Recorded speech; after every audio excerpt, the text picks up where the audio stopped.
اتنے بڑے جہاز کو اٹھا کے شارک مچھلی کی اولاد تھی کیا؟ میں اس کو کندھا دے کر باہر نکل آیا، کسی کو بتانا نہ، کسی کو ذکر نہ کرنا، آؤ قرآن کی طرف لوٹائیں۔ مشرکین مکہ جب کشتی ان کی بھور میں پھنس جاتی، لات و منات کو چھوڑ کر، کس کو چھوڑ کر؟ کس کو چھوڑ کر؟ لات و منات کو چھوڑ کر آسمان کی طرف منہ کر کے اللہ کو پکارتے، اور وہ پکار بھی کیسی ہوتی؟ مخلصین لہ الدین، اللہ کوئی داتا نہیں، اللہ کوئی معین الدین چشتی پار لگا دے کشتی نہیں، آج کوئی بھی نہیں، تو ہماری کشتیوں کو پار لگائے گا۔ مشرکین مکہ کا عقیدہ ہے، اور یہ اہل سنت والجماعت کیا فرماتے ہیں؟ جو ہی کشتی پھنسی، نہ اللہ یاد رہا، نہ اللہ کی صفات یاد رہی، نہ اللہ کی رحیمی اور رحمانی یاد رہی، اسی وقت امداد اللہ مہاجر مکی کی طرف سر جھکا کر کہا، امداد اللہ صاحب اب نہیں بچاؤ گے تو پھر کب بچاؤ گے؟ اتنا پکارنا تھا، وہ ہزاروں میل سے آیا اور اس کی کشتی کو، یہ اہل سنت ہو سکتے ہیں؟ ارے یہ کردار تو مشرکین مکہ کا بھی نہ تھا، جب پکڑے جاتے قرآن کہتا ہے وہ مجھے پکارتے، جب نجات دے دیتا پھر لوگوں سے کہتے اللہ نے نہیں بخشایا، یہ بری امام کی ہم نظر دے کر آئے تھے، وہیں سے چھٹی ہوئی ہے ہماری۔ یہ کب شرک کرتے؟ جب اللہ نجات دیتا۔ اور یہاں اہل سنت کیا کہہ رہے ہیں؟ پکڑے گئے تو کہا اللہ تو نہیں بلکہ ہمارے امداد اللہ نے بچایا۔ لکھنے والا حکیم الامت کرامات امدادیہ اشرف علی تھانوی صفحہ 36 پر آگے آؤ، کہتے ہیں مولانا حبیب الرحمان مرحوم، مولوی احمد حسن امروہی اور مولوی فخر الحسن گنگوہی میں کوئی چپکرش چل رہی تھی، بعض حالات کی بنا پر ایک مخاصمہ اور تنازع کی صورت اختیار ہوگی، اور مولانا محمود الحسن، جانتے ہو اسے؟ جانتے ہو؟ جس نے اپنے مذہب کو ثابت کرنے کے لیے رب کے قرآن میں ایک آیت کا اضافہ کیا۔ اٹھاؤ الہ الادلہ جلدوم کو اٹھا کر دیکھو کہ اس کے اندر اس نے اپنی طرف سے ایک آیت بنائی، قرآن کی آیت تھی اطیعوا اللہ واطیعوا الرسول وَأُولِي الْأَمْرِ مِنْكُمْ فَإِن تَنَازَعْتُمْ فِي شَيْءٍ فَرُدُّوهُ إِلَى اللَّهِ وَالرَّسُولِ، لڑائی ہو جائے اللہ رسول کے پاس لے آؤ اگر تم آخرت پر ایمان لاتے ہو۔ کہتا ہے جس قرآن میں یہ آیت ہے اسی قرآن میں یہ آیت بھی موجود ہے، اگر اختلاف ہو جائے تو اللہ رسول اور اماموں کے پاس لے آؤ۔ یہ وہ قرآن میں ہوگی جو عثمان کی بکری کھا گئی تھی، جو ہمارا قرآن ہے اس میں یہ 31ویں پارے میں ہوگی، 30ویں میں تو نہیں ہے، اس کے یہ بھی اس جھگڑے میں شامل ہو گیا۔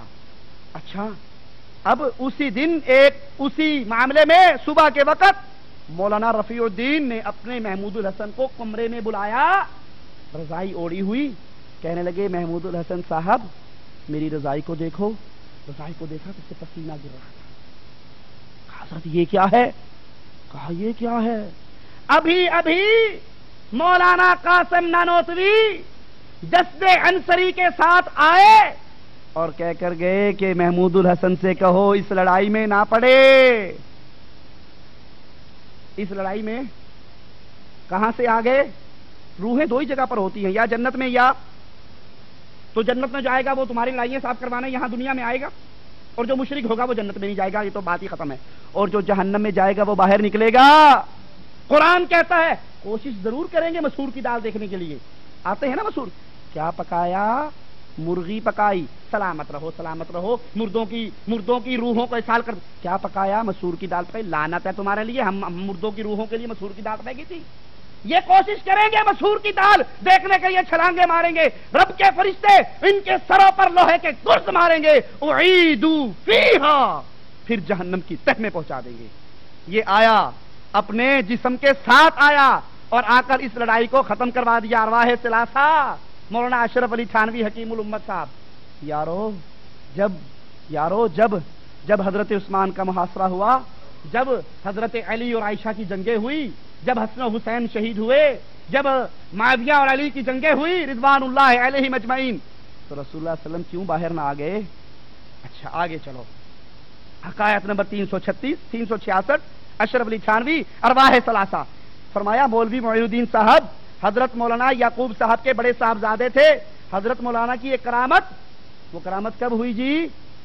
بعد الوفات، ان کا زندہ لاز کا مرا 1.25 لاکھ کا ہے، وہ کرامت جو مرنے کے بعد ظاہر ہوئی، اس کے بارے میں فرماتے ہیں ہمارے نانوتوا میں، جہاں کے نانوتوی صاحب ہیں، بخار کی بہت کثرت ہو گئی، سو لوگ کیا کرتے مولانا نانوتوی کی قبر سے مٹی اٹھا کر لے جاتے اور مٹی کھا لیتے، اس سے نجات مل جاتی. پوری دنیا میں مشہور ہو گیا بھائی جس کو بخار ہو قبر سے مٹی کھاؤ, پیٹ میں کیڑے تو پڑیں گے, شفا نہیں ملے گی.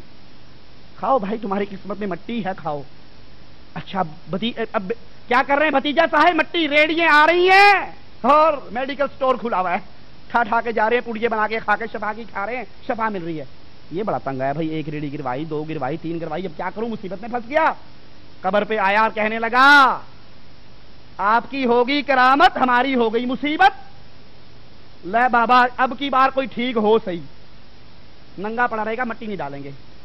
مردہ ڈر گیا اندر ہی, بابا تو چیلنج مل گیا ہے کہ اب مٹی نہیں پڑے گی. پھر اس کے بعد لوگوں نے ساری مٹی کھا لی, کسی کو بھی شفا نہ ہوئی. یہ کس سے خطاب ہو رہا تھا؟ یہ کس سے خطاب ہو رہا تھا؟ اور اس میں اس کے پاس وہ کون سی دوائی تھی جو نیچے سے اپنی قبر میں ڈال رہا تھا؟ رسول اللہ صلی اللہ علیہ وسلم کی وفات کے بعد, نبی کی وفات کے بعد حضرت عمر کا دور آیا. قحط سالی ہوئی یا نہ ہوئی؟ ہوئی. لوگوں نے کتنی مٹیاں کھائی اور کتنی مٹیوں کے واسطے دیے اور کتنے نبی کے واسطے دیے. کچھ کیا؟ اللہ سے دعا کی, اللہ جب تک نبی زندہ تھا ہمارے لیے دعائیں کرتا تھا, آج ہمارا نبی بہت ہو گیا, اس کے چچا عباس کو لے کر آئے ہیں, بڑا ہے علم میں, تقوی میں, بزرگی میں, اللہ یہ ہمارے لیے دعا کرے گا, تو اس کی دعا کو قبول فرما لینا. اور یہاں تکلیف آئی تو فوراً قبر کی مٹی کھلائی, اور قبر کی مٹی کھلاتے ہی اس کے فوراً بعد ہی وہ حضرت کی بیماریاں ختم ہوگی. آؤ تھوڑا سا یہ دیکھو, یہی وہ مشرکین مکہ والی صفت آپ نے پڑھ لی, اور اگر آپ اس سے آگے نکلے تو پھر آ جاؤ. اللہ اکبر. یہاں کیا کہتے ہیں حضرت؟ کہتے ہیں جی ایک مناظرہ ہوا دیوبندی مولوی کا اور بریلوی مولوی کا, دونوں کا مناظرہ ہوا. ٹھیک ہے جی, دیوبندی مولوی صاحب مناظرے سے بڑا ڈرتے تھے, تاریخ طے ہوگی, معاملہ طے ہو گیا, لوگ آگے. بریلویوں کا مولوی اس نے کیا کہا, وائس مولانا صاحب بڑا زبردست عمامہ طویلہ عریضہ سر پر لپیٹے ہوئے, کتابوں کے پشتارے کے ساتھ مجلس میں اپنے حواریوں کے ساتھ جلوہ افروز ہوئے.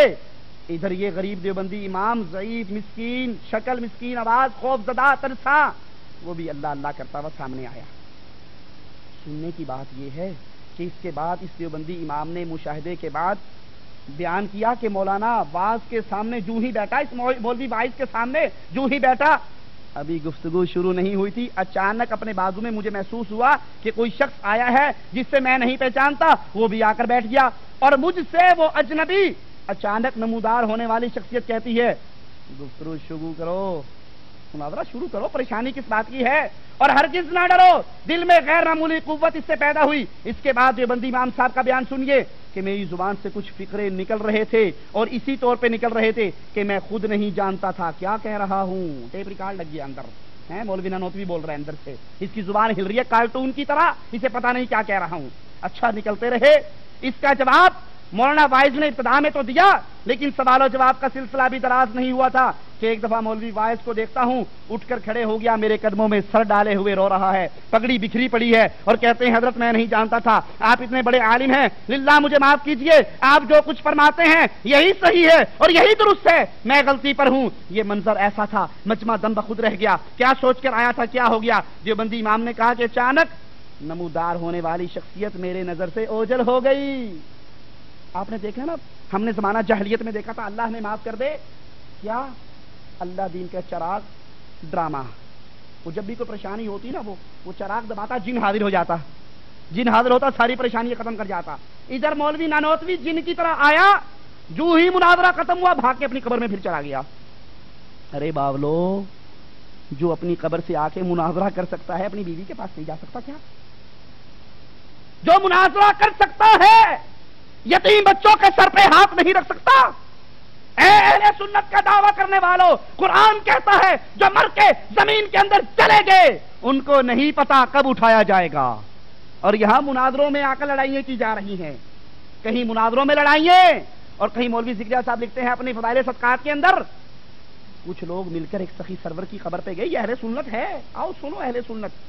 پنجابی کا شعر یاد آ رہا ہے, اہل سنت کمان دا سکا روب پاندے او سنتاں حضور دیاں ساری چھڈی جاندے ہو. اچھا قبر پہ گئے, اونٹ پر سوار ہو کر گئے. اب یہ مردہ بہت بڑا تاجر تھا, سوداگر تھا, کہتا اونٹ پہ آیا ہے؟ ہاں اونٹ پہ آیا ہوں. کہا یار شرم آتی ہے, خالی پیٹ جاؤ, تیری قبر ہے یہ ہوٹل ہے بھائی. کیا ہے جو خالی پیٹ روٹی کھلا کھلا کے بھیج رہا ہے؟ ریسٹورانٹ کھولا ہوا ہے تو نے یا قبر ہے؟ تو کیا کریں جی؟ کہا یہ اونٹ مجھے دے دو، میری اعلیٰ نسل کا اونٹ گھر میں ہے، وہ تم لے لو۔ سودا طے ہو گیا۔ آنکھ کھلی، قبر والا اٹھا، مرا زندہ لاکھ کا، مرا 1.5 لاکھ کا۔ قبر والا اٹھا، آ کر اس نے اونٹ کو ذبح کیا، پھر واپس اپنی قبر میں چلا گیا۔ آگے پولیس بیٹھی ہوئی تھی، اپنی بیوی کے پاس نہیں جا سکتا تھا، اپنے گھر میں نہیں جا سکتا تھا، قبر سے صرف اونٹ ذبح کرنے کے لیے نکلا، اونٹ ذبح کر کے اندر چلا گیا۔ ہم نے اٹھے، فوراً گوشت بانٹا، کھایا پیا، واپس جا رہے تھے، ایک بندہ آ رہا تھا، تم میں سے فلاں ابن فلاں کوئی ہے؟ کہا میں ہوں۔ کہا تم ہو؟ کہا ہاں۔ میرے باپ کے ہاتھ پہ تو نے اونٹ بیچا ہے؟ کہا ایک مردے سے رات سودا تو ہوا تھا۔ اچھا یہ لے، پھر یہ میرا اونٹ لے جا، یہ میرے باپ نے مجھے کہا تھا اگر تو حلالی ہے تو پھر یہ اونٹ اس کو دے دینا، جا یہ میرا اونٹ لے جا۔ ادھر وہ قبر سے نکل کے اونٹ ذبح کر رہا ہے، اور ادھر یہ قاسم نانوتوی آ کر اپنے دیوبندی مولوی کی مدد کر رہا ہے۔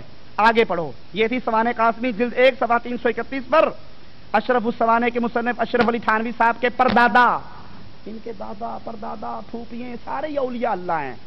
ابھی کل میں پڑھ رہا تھا، کہتے ہیں ان کی پھوپھی کی وفات کا جب وقت آیا نا، کہنے لگی مجھے اٹھا کر بٹھاؤ، جلدی کرو شرم آ رہی ہے، اٹھا کر بٹھاؤ۔ پھوپھی جی کیا بات ہے؟ کہا میرے استقبال کے لیے رسول اللہ خود تشریف لا رہے ہیں۔ انا للہ و انا الیہ راجعون۔ تیری پھوپھی کے لیے رسول چل کر آئے، اور تو اولیاء کو ماننے والا، اور تیرے ان شرکیات کو اگر ہم نہ مانے وہاں بڑے گستاخ ہوتے ہیں۔ خیر یہی تھانوی صاحب کی بات سنو، کہتے حضرت صاحب کسی بارات میں تشریف لے جا رہے تھے، ڈاکوؤں نے آ کر بارات پر حملہ کیا، ان کے پاس کمان تھی، تیر تھے، انہوں نے ڈاکوؤں پر دلیرانہ حملے کیے، تیر برسائے۔ چونکہ ڈاکوؤں کی تعداد زیادہ تھی اور ادھر سامان تھوڑا تھا، یہ سب مقابلے میں شہید ہو گئے۔ شہادت کے بعد ایک عجیب واقعہ ہوا، شب کے وقت اپنے گھر میں مثل زندہ تشریف لائے۔ ماشاءاللہ ماشاءاللہ، ادھر مر گئے ہیں، جان کٹ گئی ہے، نکل گئی ہے، اور رات کو زندہ ہو کر بیگم صاحبہ کو سلام کرنے پہنچ گئے، السلام علیکم بیگم صاحبہ، مرا نہیں ہوں، بس وہ ڈرامہ ہی تھا جو ہوا تھا۔ زندہ تشریف لائے اور گھر والوں کو مٹھائی لا کر دی، اور فرمایا اگر تم کسی پر ظاہر نہ کرو گی روز آیا کروں گا۔ ماشاءاللہ یہ اہل سنت والجماعت ہیں۔ کسی کو نہ بتاؤ گی تو چوری چھپے۔ ابے بھڑوے، جب تو 1 سال گزرنے کے بعد تیرے گھر میں اگر بچہ ہو گیا، لوگ کہیں گے تیرا خامد تو مر گیا، یہ بچہ کہاں سے آ گیا؟ پھر تھانوی کا وہی کلیہ وہاں پر بھی لگا لینا کہ کسی ولی کی قیامت ہو۔ کسی کو نہیں بتاؤ گی، روز آؤں گا، مٹھائی کے ڈبے لاؤں گا۔ اچھا بچوں کو، لیکن ان کے گھر والوں کو اندیشہ ہوا کہ گھر والے جب بچوں کو مٹھائی کھاتے، پڑوسی لوگ بچوں کو مٹھائی کھاتے دیکھیں گے تو معلوم نہیں کیا کیا شک کریں گے۔ شک ہوں گے نا بھائی کہ گھر کا سربراہ تو مر گیا، یہ مٹھائی کون لا کے دے رہا ہے؟ یہ نہیں پتا ان کے مردوں کے اندر کنٹیکٹ ہو گیا، ٹھیکہ لے لیا ہے، مٹھائیاں آ رہی ہیں قبروں سے۔ تو انہوں نے فوراً لوگوں کو بتا دیا کہ اس کا باپ آ کے مٹھائی دیتا ہے، شک نہ کرو۔ اس رات کے بعد پھر وہ کبھی دوبارہ تشریف نہیں لائے۔ یہ اہل سنت والجماعت ہے، ٹھیک ہے۔ اشرف السوانح جلد 1 صفحہ نمبر 10۔ اچھا اس سے آگے چلو، اہل سنت کا عقیدہ ہے مشکل کشائی کوئی کر سکتا ہے تو عرش والے کے علاوہ کوئی اور مشکل کشائی، عرش والے کے علاوہ کوئی مشکل کشائی۔ یونس علیہ السلام مچھلی کے پیٹ کے اندر، اور وہاں سے آواز لگائی لا الہ الا انت، کوئی مشکل کشا نہیں، کوئی بری کرنے والا نہیں سوائے تیرے، غلطی مجھ سے ہوئی اللہ تو پاک ہے۔ اللہ نے جواب میں کہا اگر میرا بندہ یونس مجھے مچھلی کے پیٹ میں نہ پکارتا، قیامت کے دن لوگ قبروں سے نکل کر آتے، یونس مچھلی کے پیٹ سے نکل، وہ میرا رب۔ لیکن آؤ ان اہل سنت والجماعت کا مشکل کشا بھی دیکھ لیں، وہ کون سا ہے جی؟ آؤ جی، کہتے ہیں ان کے پیر و مرشد حاجی امداد اللہ صاحب مشکل کشائی کا عقیدہ دے رہے ہیں اہل سنت والجماعت کو۔ اللہ اکبر، کہتے ہیں قیامت کا دن ہوگا نا، اپنے پیر سے مخاطب ہے نور محمد سے، تم ہو اے نور محمد خاص محبوب خدا، ہند میں ہو نائب محمد مصطفیٰ، تم مددگار مدد امداد کو پھر خوف کیا، سارا کچھ تیرے پلے میں بابا، پھر مجھے ڈرنے کی کیا ضرورت ہے؟ جو مرضی کروں، جو مرضی کرتا پھروں۔ تم مددگار مدد امداد کو پھر خوف کیا، عشق کی پر سن کے باتیں کانپتے ہیں دستوں پا، اے شاہ نور محمد وقت ہے امداد کا، آسرا دنیا